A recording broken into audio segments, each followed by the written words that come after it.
ಭಾರತವು ಈಗ ಅಮೆರಿಕವನ್ನ ಧೈರ್ಯವಾಗಿ ಎದುರಿಸುತ್ತಿರುವುದು ವಿಶ್ವಾದ್ಯಂತ ಒಂದು ದೊಡ್ಡ ಸಂಚಲನಾತ್ಮಕ ವಿಷಯವಾಗಿದೆ. ಕಳೆದ ಕೆಲವು ದಿನಗಳಿಂದ ಅಫ್ಘಾನಿಸ್ತಾನದಲ್ಲಿ ಭಾರತವು ತನ್ನ ಸ್ಟ್ರಾಟಜಿಕ್ ಪವರ್ ಹೆಚ್ಚಿಸಿಕೊಳ್ತಿರುವುದನ್ನ ನೋಡಿ ಕೇವಲ ಚೀನಾ ಪಾಕಿಸ್ತಾನವಷ್ಟೇ ಅಲ್ಲ, ಬಾಸ್ ಎಂದು ಭಾವಿಸುವ ಅಮೆರಿಕಗೂ ಮೈಂಡ್ ಬ್ಲಾಕ್ ಆಗಿದೆ. ಇದೇ ಅಮೆರಿಕವು ಇತ್ತೀಚಿನವರೆಗೆ ಭಾರತಕ್ಕೆ ಒಂದೊಂದೇ ಗಂಭೀರ ಎಚ್ಚರಿಕೆಗಳನ್ನ ನೀಡುತ್ತಿತ್ತು. ಆದ್ರೆ ಭಾರತವು ನೀನೆಷ್ಟು ನಿನ್ನ ಎಚ್ಚರಿಕೆ ಎಷ್ಟು ಎಂಬಂತೆ ಎಲ್ಲವನ್ನ ಸಂಪೂರ್ಣವಾಗಿ ಲಘುವಾಗಿ ತೆಗೆದುಕೊಂಡಿತ್ತು. ಈಗ ಪರಿಸ್ಥಿತಿ ಹೇಗಿದೆ ಅಂದ್ರೆ 2021ರಲ್ಲಿ ಅಮೆರಿಕ ಸೈನ್ಯವು ಖಾಲಿ ಮಾಡಿ ಬಿಟ್ಟ ಬಾಗ್ರಾಮ್ ಏರ್ ಬೇಸ್ ಅನ್ನ ಭಾರತವು ಸಂಪೂರ್ಣವಾಗಿ ತನ್ನ ನಿಯಂತ್ರಣಕ್ಕೆ ತೆಗೆದುಕೊಂಡಿದೆ. ಸ್ಯಾಟಲೈಟ್ ಚಿತ್ರಗಳು ಏನನ್ನ ತೋರಿಸ್ತಿವೆ ಅಂದ್ರೆ ಅಫ್ಘಾನಿಸ್ತಾನ್ ಏರ್ ಬೇಸ್ ಈಗ ಸಂಪೂರ್ಣವಾಗಿ ಭಾರತದ ಮಿಲಿಟರಿ ಬೇಸ್ ಆಗಿ ಪರಿವರ್ತನೆಗೊಂಡಿದೆ, ಒಂದು ದೊಡ್ಡ ಮಿಲಿಟರಿ ಕಂಟೋನ್ಮೆಂಟ್ ಆಗಿ ಮಾರ್ಪಟ್ಟಿದೆ ಎಂಬುದಕ್ಕೆ ಸಾಕ್ಷಿಯಾಗಿದೆ. ಆದ್ದರಿಂದ ಈಗ ವಿಶ್ವವು ಭಾರತ ಮತ್ತೆ ಅಫ್ಘಾನಿಸ್ತಾನ್ ನಡುವಿನ ಈ ವಿಚಿತ್ರ ಸ್ನೇಹದ ಮೇಲೆ ಗಮನವನ್ನ ಕೇಂದ್ರೀಕರಿಸಿದೆ. ಆದ್ರೆ ಇದರ ನಡುವೆಯೇ ಎಲ್ಲಕ್ಕಿಂತ ದೊಡ್ಡ ಅತ್ಯಂತ ಆಘಾತಕಾರಿ ಸುದ್ದಿಯೊಂದು ಹೊರಬಂದಿದೆ. ಇದು ವಿಶ್ವ ಭೌಗೋಳಿಕ ರಾಜಕೀಯದಲ್ಲಿ ಒಂದು ಹೊಸ ಚಂಡಮಾರುತವನ್ನ ಎಬ್ಬಿಸಿದೆ. ಇದು ಅಮೆರಿಕ ಅಧ್ಯಕ್ಷ ಡೊನಾಲ್ಡ್ ಟ್ರಂಪ್ಗೆ ನೇರವಾಗಿ ಸಂಬಂಧಿಸಿದೆ. ಆ ಸುದ್ದಿ ಏನು? ಅಮೆರಿಕ ಬಾಗ್ರಾಮ್ ಏರ್ ಬೇಸ್ಗೆ ಜೆಟ್ಗಳನ್ನ ಕಳಿಸಿದೆ. ಇದು ಈ ಕ್ಷಣದಲ್ಲಿ ದೊಡ್ಡ ಬ್ರೇಕಿಂಗ್ ನ್ಯೂಸ್. ಈ ಬೆಳವಣಿಗೆಯ ಸುದ್ದಿ ಬಂದ ಕೂಡಲೇ ಅಮೆರಿಕ ಅಧ್ಯಕ್ಷ ಡೊನಾಲ್ಡ್ ಟ್ರಂಪ್ ಮತ್ತೊಮ್ಮೆ ಭಾರತದ ಮೇಲೆ ಸೇಡಿನ ದಾಳಿಗೆ ಇಳಿದಿದ್ದಾರೆ. ಭಾರತವು ಅಫ್ಘಾನಿಸ್ತಾನವನ್ನ, ವಿಶೇಷವಾಗಿ ಬಾಗ್ರಾಮ್ ಏರ್ ಬೇಸ್ ಅನ್ನ ತಕ್ಷಣ ಖಾಲಿ ಮಾಡಬೇಕು ಮತ್ತೆ ತಾಲಿಬಾನ್ ಸರ್ಕಾರಕ್ಕೆ ಯಾವುದೇ ಸಹಾಯವನ್ನ ತಕ್ಷಣ ನಿಲ್ಲಿಸಬೇಕೆಂದು ಅವರು ಸ್ಪಷ್ಟವಾಗಿ ಒತ್ತಾಯಿಸಿದ್ದಾರೆ. ಇಷ್ಟೇ ಅಲ್ಲದೆ ಈ ವಿಷಯದಲ್ಲಿ ಅಮೆರಿಕವು ಭಾರತದ ಮೇಲೆ ದೊಡ್ಡ ಸ್ಯಾಂಕ್ಷನ್ಸ್ ನ ಘೋಷಿಸಿದೆ. ಒಂದು ರೀತಿಯಲ್ಲಿ ಹೇಳೋದಾದ್ರೆ ಅಮೆರಿಕ ಅಧ್ಯಕ್ಷ ಡೊನಾಲ್ಡ್ ಟ್ರಂಪ್ ಭಾರತಕ್ಕೆ ನೇರ ಬೆದರಿಕೆ ಒಡ್ಡಿದ್ದಾರೆ. ಆದ್ರೆ ಈ ಬೆದರಿಕೆಗೆ ಭಾರತ ನೀಡಿದ ಪ್ರತಿಕ್ರಿಯೆ ಅಮೆರಿಕಾಗೆ ಕೋಪ ತರಿಸಿತು. ಫಲಿತಾಂಶವಾಗಿ ಟ್ರಂಪ್ ಭಾರತದ ಮೇಲೆ ಕಠಿಣ ಕ್ರಮ ಕೈಗೊಳ್ಳೋದಾಗಿ ಮತ್ತೆ ಬೆದರಿಕೆ ಹಾಕಿದ್ದಾರೆ. ಇದರ ನಡುವೆ ಬಾಗ್ರಾಮ್ ಏರ್ ಬೇಸ್ಗೆ ಅಮೆರಿಕ ಫೈಟರ್ ಜೆಟ್ಗಳು ಬಂದಿರುವ ಬಗ್ಗೆ ಭಾರತವು ನಮ್ಮ ಬಳಿ ನಿಮ್ಮ ತಂತ್ರಗಳು ಕೆಲಸ ಮಾಡಲ್ಲ ಎಂಬಂತೆ ಸ್ಪಷ್ಟ ಎಚ್ಚರಿಕೆ ನೀಡಿದೆ. ಇದು ಸಣ್ಣ ಎಚ್ಚರಿಕೆಯಲ್ಲ, ಇದುವರೆಗೆ ಭಾರತವು ಅಮೆರಿಕಕ್ಕೆ ನೀಡಿದ ಅತಿ ದೊಡ್ಡ ನೇರ ಎಚ್ಚರಿಕೆ. ವಾಸ್ತವವಾಗಿ ಈ ಸಮಯದಲ್ಲಿ ಭಾರತವು ತನ್ನ C-17 globe master heavy lift transport flight ಅನ್ನ ಬಾಗ್ರಾಮ್ ಏರ್ ಬೇಸ್ ಅಲ್ಲಿ ನಿಯೋಜಿಸುವ ಮೂಲಕ ಮತ್ತೊಂದು ದೊಡ್ಡ ಹೆಜ್ಜೆ ಇಟ್ಟಿದೆ. ಭಾರತವು ತನ್ನ ಫೈಟರ್ ಜೆಟ್ ಗಳನ್ನ ಬಾಗ್ರಾಮ್ ಏರ್ ಬೇಸ್ ಅಲ್ಲಿ ಇಳಿಸುವುದು ಮಾತ್ರವಲ್ಲ, ಭಾರತಕ್ಕೆ ಸೇರಿದ ದೊಡ್ಡ ಸ್ಮಾರ್ಟ್ ಟ್ಯಾಂಕ್ ಗಳು ಕೂಡ ಈ ಮಿಲಿಟರಿ ಬೇಸ್ಗೆ ತಲುಪಿವೆ. ಭಾರತವು ಅಲ್ಲಿ ಯುದ್ಧದ ಸನ್ನಾಹದಲ್ಲಿ ತನ್ನ ಶಸ್ತ್ರಾಸ್ತ್ರ ಸಂಗ್ರಹವನ್ನ ಸಿದ್ಧಪಡಿಸುತ್ತಿದೆ. ಇದು ಭಾರತವು ಸಾಧಿಸಿದ ಅಸಾಧಾರಣ ಜಯ. ಇನ್ನೊಂದೆಡೆ ಭಾರತವು ಈಗ ಅಫ್ಘಾನಿಸ್ತಾನ್ನ ಬಾಗ್ರಾಮ್ ಏರ್ ಬೇಸ್ ಅಲ್ಲಿ ತನ್ನ ರಾಷ್ಟ್ರೀಯ ಧ್ವಜವನ್ನ ಶಾಂತವಾಗಿ ಹಾರಿಸುತ್ತಿದೆ ಎಂಬುದು ಅದರ ರಾಜತಾಂತ್ರಿಕ ಶಕ್ತಿಗೆ ಸಾಕ್ಷಿಯಾಗಿದೆ. ಆದ್ರೆ ಬಾಗ್ರಾಮ್ ಏರ್ ಬೇಸ್ ಈ ಒಟ್ಟಾರೆ ಅಂತಾರಾಷ್ಟ್ರೀಯ ಪರಿಸ್ಥಿತಿಯ ಆಕರ್ಷಣೆಯ ಕೇಂದ್ರವಾಗಿದೆಯಾ? 2021ರವರೆಗೆ ಅಮೆರಿಕ ನಿಯಂತ್ರಣದಲ್ಲಿದ್ದ ಈ ಏರ್ ಬೇಸ್ ಈಗ ಅದು ಮತ್ತೆ ಭಾರತದ ಕೈಗೆ ಬಂದಿದೆಯಾ? ಅಮೆರಿಕ ಅದನ್ನ ಮತ್ತೆ ತನ್ನ ನಿಯಂತ್ರಣಕ್ಕೆ ತೆಗೆದುಕೊಳ್ಳಲು ಪ್ರಯತ್ನಿಸ್ತಿದೆಯಾ? ಇದರ ಬಗ್ಗೆನೇ ಈ ವಿಡಿಯೋದಲ್ಲಿ ಮಾತನಾಡಿಕೊಳ್ಳೋಣ. ಅದಕ್ಕೂ ಮುಂಚೆ ದಯವಿಟ್ಟು ವಿಡಿಯೋಗೆ ಲೈಕ್ ಮಾಡಿ, ನಮ್ಮ ಚಾನೆಲ್ಗೆ ಸಬ್ಸ್ಕ್ರೈಬ್ ಮಾಡಿಕೊಳ್ಳಿ. ಹಾಗೇನೆ ಕಾಮೆಂಟ್ ಸೆಕ್ಷನ್ ಅಲ್ಲಿ ಜೈ ಹಿಂದ್ ಎಂದು ಬರೆಯೋದನ್ನ ಮರೆಯಬೇಡಿ. ಬಾಗ್ರಾಮ್ ಏರ್ ಬೇಸ್ ಅಲ್ಲಿ ಭಾರತದ ಚಟುವಟಿಕೆಗಳು ಹೆಚ್ಚಾಗ್ತಿರುವುದು, ಭಾರತ ಮತ್ತೆ ತಾಲಿಬಾನ್ ಸರ್ಕಾರದ ನಡುವಿನ ಸಂಬಂಧಗಳು ಸುಧಾರಿಸುತ್ತಿರುವುದು ಅಮೆರಿಕಾಗೆ ಒತ್ತಡವನ್ನುಂಟು ಮಾಡ್ತಿದೆ. ಅಮೆರಿಕ ಅಧ್ಯಕ್ಷ ಡೊನಾಲ್ಡ್ ಟ್ರಂಪ್ ಇದು ತನ್ನ ಹಿಡಿತದಿಂದ ಜಾರಿ ಹೋಗ್ತಿದೆ ಎಂದು ಭಾವಿಸುತ್ತಿದ್ದಾರೆ. ಯಾಕಂದ್ರೆ ಅಫ್ಘಾನಿಸ್ತಾನದಲ್ಲಿ ಖನಿಜ ಸಂಪನ್ಮೂಲಗಳು ಸಮೃದ್ಧವಾಗಿವೆ. ವಿಶ್ವಾದ್ಯಂತ ಈ ಖನಿಜಗಳಿಗಾಗಿ ಅಮೆರಿಕವು ನಿರಂತರವಾಗಿ ಹುಡುಕಾಡ್ತಿದೆ ಎಂಬುದು ಎಲ್ರಿಗೂ ತಿಳಿದಿದೆ.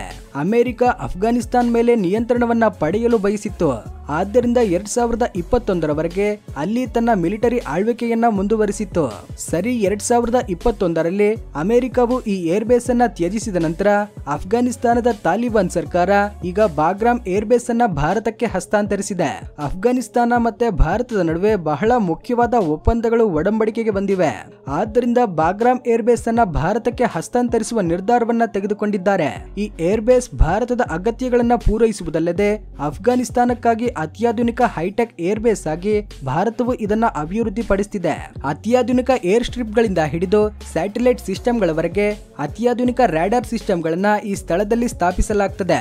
ಇವು ಅಫ್ಘಾನಿಸ್ತಾನವನ್ನ ಉಳಿದ ವಿಶ್ವದೊಂದಿಗೆ ಸಂಪರ್ಕಿಸುವ ಪ್ರಮುಖ ಕೊಂಡಿಯಾಗಿ ಕಾರ್ಯನಿರ್ವಹಿಸುತ್ತವೆ. 2021ರಲ್ಲಿ ತನ್ನ ಮಿಲಿಟರಿ ವಾಪಸಾತಿಯ ಸಮಯದಲ್ಲಿ ಅಮೆರಿಕ ತನ್ನ ಎಲ್ಲ ತಾಂತ್ರಿಕ ವ್ಯವಸ್ಥೆಯನ್ನ ಸಂಪೂರ್ಣವಾಗಿ ನಾಶಪಡಿಸಿತ್ತು ಎಂಬುದು ನಿಮಗೂ ತಿಳಿದಿರಬಹುದು. ಪ್ರಪಂಚದ ಯಾವುದೇ ಶಕ್ತಿಯು ಅದನ್ನ ಮರುಸ್ಥಾಪಿಸುವ ಸಾಮರ್ಥ್ಯವನ್ನ ಹೊಂದಿಲ್ಲ ಎಂದು ಅಮೆರಿಕ ಭಾವಿಸಿತ್ತು. ಆದರೆ ಕೆಲವೇ ತಿಂಗಳುಗಳಲ್ಲಿ ಭಾರತವು ಈ ಏರ್ಬೇಸ್ ಅನ್ನ ಹೈಟೆಕ್ ಆಗಿ ಪರಿವರ್ತಿಸಿದ್ದು ಮಾತ್ರವಲ್ಲ, ಭಾರತೀಯ ವಾಯುಸೇನೆಯು ಈಗ ಇದನ್ನ ಸುಲಭವಾಗಿ ಬಳಸಿಕೊಳ್ಳಬಹುದು.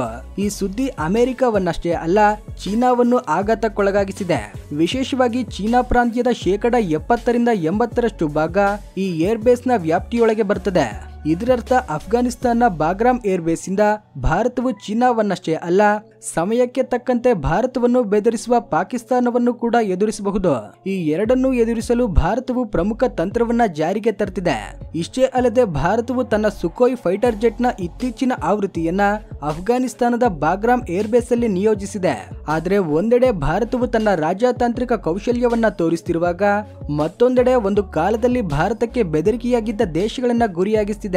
ಆದ್ರೆ ಈಗ ಈ ಶತ್ರುತ್ವವು ತೊಲಗುವ ಹಂತದಲ್ಲಿದೆ. ಈ ಸುದ್ದಿಯು ಅಮೆರಿಕವನ್ನ ಎಷ್ಟು ಭಯಗೊಳಿಸಿದೆ ಎಂದ್ರೆ, ಕಳೆದ ಒಂದು ವಾರದಿಂದ ಅದು ಭಾರತವನ್ನ ನಿರಂತರವಾಗಿ ಬೆದರಿಸುತ್ತಿದೆ. ಬಾಗ್ರಾಮ್ ಏರ್ಬೇಸ್ ಇಂದ ತನ್ನ ಸೈನ್ಯವನ್ನ ಸಾಧ್ಯವಾದಷ್ಟು ಬೇಗ ವಾಪಸ್ ಕರೆಸಿಕೊಳ್ಬೇಕೆಂದು ಅಮೆರಿಕ ಭಾರತವನ್ನ ನಿರಂತರವಾಗಿ ಎಚ್ಚರಿಸುತ್ತಿದೆ. ತನ್ನ ಸೈನ್ಯವನ್ನ ವಾಪಸ್ ಕರೆಸಿಕೊಳ್ಳುವುದಷ್ಟೇ ಅಲ್ಲ, ಭಾರತದಿಂದ ಯಾವುದೇ ಚಟುವಟಿಕೆಗಳನ್ನ ತಕ್ಷಣ ನಿಲ್ಲಿಸಬೇಕು. ಬಾಗ್ರಾಮ್ ಏರ್ಬೇಸ್ ಅಲ್ಲಿ ಭಾರತವು ಯಾವುದೇ ಅತ್ಯಾಧುನಿಕ ತಂತ್ರಜ್ಞಾನವನ್ನ ಅಭಿವೃದ್ಧಿಪಡಿಸಬಾರದು ಅಥವಾ ಭಾರತೀಯ ವಾಯುಸೇನೆಯು ಅದನ್ನ ಆಕ್ರಮಿಸಿಕೊಳ್ಳಲು ಅನುಮತಿ ಇಲ್ಲ ಎಂದು ಅಮೆರಿಕ ಬಯಸುತ್ತದೆ. ಈ ಕಾರಣದಿಂದಾನೇ ಅಮೆರಿಕ ಅಧ್ಯಕ್ಷ ಡೊನಾಲ್ಡ್ ಟ್ರಂಪ್ ಒಂದು ದೊಡ್ಡ ಕ್ರಮವನ್ನ ತೆಗೆದುಕೊಂಡು ಬಾಗ್ರಾಮ್ ಏರ್ಬೇಸ್ಗೆ ಫೈಟರ್ ಜೆಟ್ಗಳನ್ನ ಕಳಿಸಿದ್ದಾರೆ. ಈ ಫೈಟರ್ ಜೆಟ್ಗಳ ಸುದ್ದಿ ತಿಳಿದ ಕೂಡಲೇ ಅವು ಬಾಗ್ರಾಮ್ ಏರ್ಬೇಸ್ ಅಲ್ಲಿ ಕಾರ್ಯನಿರ್ವಹಿಸುತ್ತಿರುವ ಭಾರತದ ಅತ್ಯಾಧುನಿಕ ರಾಡಾರ್ ಸಿಸ್ಟಮ್ನ ವ್ಯಾಪ್ತಿಯೊಳಗಡೆ ಬಂದಾಗ ಭಾರತ ತಕ್ಷಣ ಅವುಗಳಿಗೆ ಟೇಕ್ ಆಫ್ ಅನುಮತಿಯನ್ನ ನೀಡಲು ನಿರಾಕರಿಸಿತು. ಅಲ್ಲಿಂದ ಯಾವುದೇ ವಿಮಾನಗಳಿಗೆ ಟೇಕ್ ಆಫ್ ಅವಕಾಶವಿಲ್ಲ ಎಂದು, ಯಾವುದೇ ಫೈಟರ್ ಜೆಟ್ಗಳನ್ನ ಇಳಿಯಲು ಅನುಮತಿ ಇಲ್ಲ ಎಂದು ಭಾರತವು ಸ್ಪಷ್ಟಪಡಿಸಿತು. ಅಮೆರಿಕದ ಫೈಟರ್ ಜೆಟ್ಗಳು ಇನ್ಮುಂದೆ ಬಾಗ್ರಾಮ್ ಏರ್ಬೇಸ್ ನಲ್ಲಿ ಇಳಿಯುವುದಿಲ್ಲ ಎಂದು ಭಾರತವು ಸ್ಪಷ್ಟವಾಗಿ ತಿಳಿಸಿದೆ. ಭಾರತವಷ್ಟೇ ಅಲ್ಲ, ತಾಲಿಬಾನ್ ಸರ್ಕಾರವು ಕೂಡ ಅಮೆರಿಕ ಅಧ್ಯಕ್ಷ ಡೊನಾಲ್ಡ್ ಟ್ರಂಪ್ನ ಒಟ್ಟಾರೆ ಯೋಜನೆ ಇನ್ಮುಂದೆ ಕಾರ್ಯರೂಪಕ್ಕೆ ಬರೋದಿಲ್ಲ ಎಂದು ಸ್ಪಷ್ಟತೆ ನೀಡಿದೆ. ಈ ಸುದ್ದಿಯು ಮತ್ತೊಮ್ಮೆ ವಿಶ್ವಾದ್ಯಂತ ಅಮೆರಿಕ ಅಧ್ಯಕ್ಷ ಡೊನಾಲ್ಡ್ ಟ್ರಂಪ್ಗೆ ದೊಡ್ಡ ತಲೆನೋವಾಗಿ ಪರಿಣಮಿಸಿದೆ. ಇದರಿಂದಾಗಿ ವಿಶ್ವಾದ್ಯಂತ ಅಮೆರಿಕ ಬಗ್ಗೆ ಹಲವಾರು ಅನುಮಾನಗಳು ಹುಟ್ಟಿಕೊಂಡಿವೆ. ಇಲ್ಲಿ ಪ್ರಶ್ನೆ ಏನೆಂದ್ರೆ, ಅಮೆರಿಕ ಅಫ್ಘಾನಿಸ್ತಾನದಲ್ಲಿ ನಿಖರವಾಗಿ ಏನನ್ನ ಬಯಸ್ತಿದೆ? ಅದರ ಮುಂದಿನ ತಂತ್ರ ಏನು?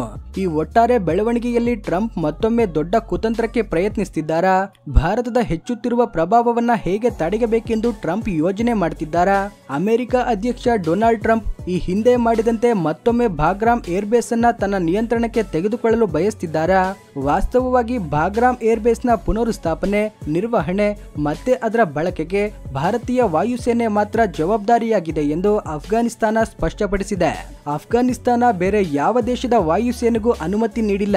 ಈ ಒಟ್ಟಾರೆ ಬೆಳವಣಿಗೆಯು ಅಫ್ಘಾನಿಸ್ತಾನದ ಭದ್ರತೆ, ಸ್ಟ್ರಾಟಜಿಕ್ ಪೊಸಿಷನ್ ಮಾತ್ರವಲ್ಲ, ಅಫ್ಘಾನಿಸ್ತಾನದ ವ್ಯಾಪಾರವನ್ನು ಕೂಡ ಸುಧಾರಿಸುತ್ತದೆ ಎಂದು ಅಫ್ಘಾನ್ಗಳು ನಂಬುತ್ತಿದ್ದಾರೆ. ಭಾರತದೊಂದಿಗಿನ ಅಫ್ಘಾನಿಸ್ತಾನ ಸಂಬಂಧಗಳು ಸುಧಾರಿಸ್ತಾ ಇರುವುದರಿಂದ ಇದು ಒಟ್ಟಾರೆ ವಿಶ್ವಕ್ಕೆ ಕಿರಿಕಿರಿಯಾಗಿ ಪರಿಣಮಿಸಿದೆ. ಇನ್ನು ಚೀನಾ ಕೂಡ ಒಂದು ದೊಡ್ಡ ಹಿನ್ನಡೆಯನ್ನ ಎದುರಿಸಿದೆ. ಈ ಪರಿಸ್ಥಿತಿಯಿಂದ ಚೀನಾದ ಒನ್ ರೋಡ್ ಒನ್ ಬೆಲ್ಟ್ ಉಪಕ್ರಮಕ್ಕೆ ದೊಡ್ಡ ಆಘಾತವಾಗಿದೆ. ಅಫ್ಘಾನಿಸ್ತಾನದ ಬಾಗ್ರಾಮ್ ಏರ್ಬೇಸ್ ಅನ್ನ ಸಂಪರ್ಕಿಸುವ ಮೂಲಕ ಮಧ್ಯ ಏಷ್ಯಾದ ಹಲವು ದೇಶಗಳೊಂದಿಗೆ ಸಂಪರ್ಕ ಸಾಧಿಸಬಹುದೆಂದು ಚೀನಾ ಭಾವಿಸಿತ್ತು. ಆದ್ರೆ ಈಗ ಭಾರತವು ಅಫ್ಘಾನಿಸ್ತಾನ ಬಾಗ್ರಾಮ್ ಏರ್ಬೇಸ್ ಅನ್ನ ತನ್ನ ನಿಯಂತ್ರಣಕ್ಕೆ ತೆಗೆದುಕೊಂಡಿರುವುದರಿಂದ ಚೀನಾದ ಒಟ್ಟಾರೆ ಯೋಜನೆ ಮತ್ತೆ ಅದರ ಪ್ರಯೋಗವು ವಿಫಲವಾಗಿದೆ ಎಂದು ಕಾಣ್ತದೆ. ಈ ಬೆಳವಣಿಗೆಯಿಂದ ಅಫ್ಘಾನಿಸ್ತಾನ ತಾಲಿಬಾನ್ ಸರ್ಕಾರವು ಚೀನಾದ one road one belt initiative ಅಲ್ಲಿ ಭಾಗಿಯಾಗಿಲ್ಲ ಎಂದು ಸ್ಪಷ್ಟಪಡಿಸಿದೆ. ಈ ಮಾರ್ಗದ ಮೂಲಕ ಚೀನಾವು ಪ್ರವೇಶಿಸಲು ಅವಕಾಶವಿಲ್ಲ.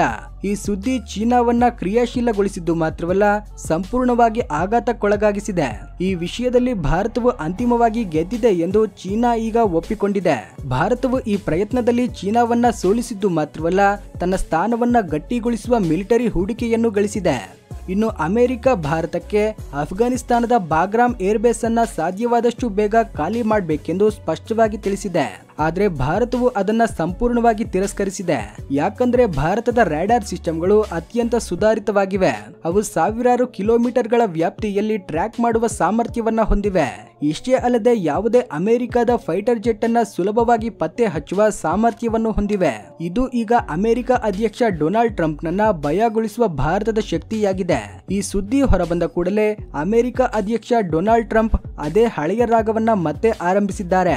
ಭಾರತದ ಮೇಲೆ ಸುಂಕಗಳನ್ನ ವಿಧಿಸುವ ಬಗ್ಗೆ ಚರ್ಚೆ ನಡೆಯುತ್ತಿದೆ. ಮತ್ತೊಂದೆಡೆ ಅಮೆರಿಕ ಮತ್ತೊಮ್ಮೆ ಭಾರತದ ತೈಲ ಸಂಸ್ಕರಣಾ ಕಂಪನಿಗಳನ್ನ ಕೈಗಾರಿಕೆಗಳನ್ನ ನಿಷೇಧಿಸಿದೆ. ಇದರಿಂದ ಭಾರತವು ತನ್ನ ಕ್ರಮಗಳನ್ನ ವಾಪಸ್ ತೆಗೆದುಕೊಳ್ಬೇಕೆಂದು ಸ್ಪಷ್ಟವಾಗಿ ಒತ್ತಾಯಿಸುತ್ತಿದೆ. ಇಲ್ಲವಾದ್ರೆ ಭಾರತವು ಸ್ಯಾಂಕ್ಷನ್ಸ್ ನ ಎದುರಿಸಬೇಕಾಗ್ತದೆ. ಆದ್ರೆ ನಾವು ತಗ್ಗುವುದೇ ಇಲ್ಲ ಎಂದು ಅಮೆರಿಕ ಅಧ್ಯಕ್ಷ ಡೊನಾಲ್ಡ್ ಟ್ರಂಪ್ ನ ಸ್ಯಾಂಕ್ಷನ್ಸ್ ಎಷ್ಟೇ ಇದ್ದರೂ ಅವು ಭಾರತವು ತೆಗೆದುಕೊಳ್ಳುವ ನಿರ್ಧಾರಗಳನ್ನ ತಡೆಯಲಾರವು ಎಂದು ಭಾರತವು ತನ್ನ ಹಿತಾಸಕ್ತಿಗಳಲ್ಲಿ ಎಂದಿಗೂ ರಾಜಿಯಾಗುವುದಿಲ್ಲ ಎಂದು ತೀಕ್ಷ್ಣವಾಗಿ ಉತ್ತರಿಸಿದೆ. ಅಮೆರಿಕ ಅಧ್ಯಕ್ಷ ಡೊನಾಲ್ಡ್ ಟ್ರಂಪ್ ಸ್ವತಃ ವಿರೋಧದಲ್ಲಿದ್ದರೂ ಭಾರತವು ಈ ವಿಷಯವನ್ನ ಈಗಾಗಲೇ ಸ್ಪಷ್ಟಪಡಿಸಿದೆ.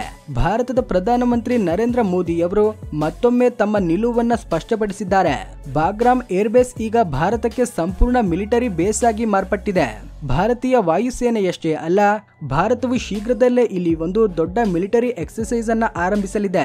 ಅಫ್ಘಾನ್ ಸೈನ್ಯದೊಂದಿಗೆ ಸಹಯೋಗದಲ್ಲಿ ನಡೆಸಲಾಗುವ ಈ ಎಕ್ಸರ್ಸೈಸ್ ಮತ್ತೊಮ್ಮೆ ವಿಶ್ವದ ಗಮನವನ್ನ ಸೆಳೆಯಲಿದೆ. ಈ ವಿಡಿಯೋ ಬಗ್ಗೆ ನಿಮ್ಮ ಅಭಿಪ್ರಾಯವನ್ನ ಕಮೆಂಟ್ ನಲ್ಲಿ ತಿಳಿಸಿ.